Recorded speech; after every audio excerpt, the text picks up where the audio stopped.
Imagine a world. Imagine a world of your mind that you've been taught to believe. If I say up, you say. If I say left, you say. If I say stop, you say. And you all think you have free will.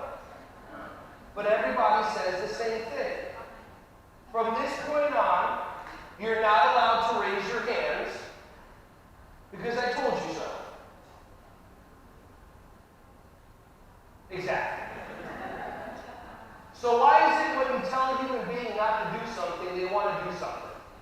It's because we're all designed the same, and you've been taught a lie.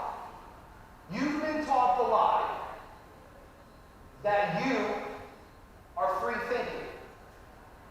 Your mind is designed the same way as everybody else's.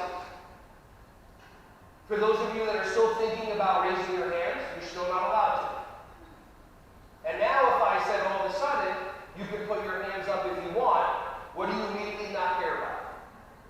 Putting your hands up. But you think you have free will. You go shopping. And when you go shopping, you walk into a store, somebody comes up to you, and they ask you, may I help you? And you say, what? Nah, no thank you. And then as they walk away from you, you're like, why did I just do that? I don't know where this thing is. And then you spend the rest of the time shopping, looking for that one thing, and of course you can't ask that sales associate, because then all of a sudden, they're not going to be there to help you. But they always will be. So consider that there's a pattern that we've been taught our whole entire life that you don't understand and you haven't been aware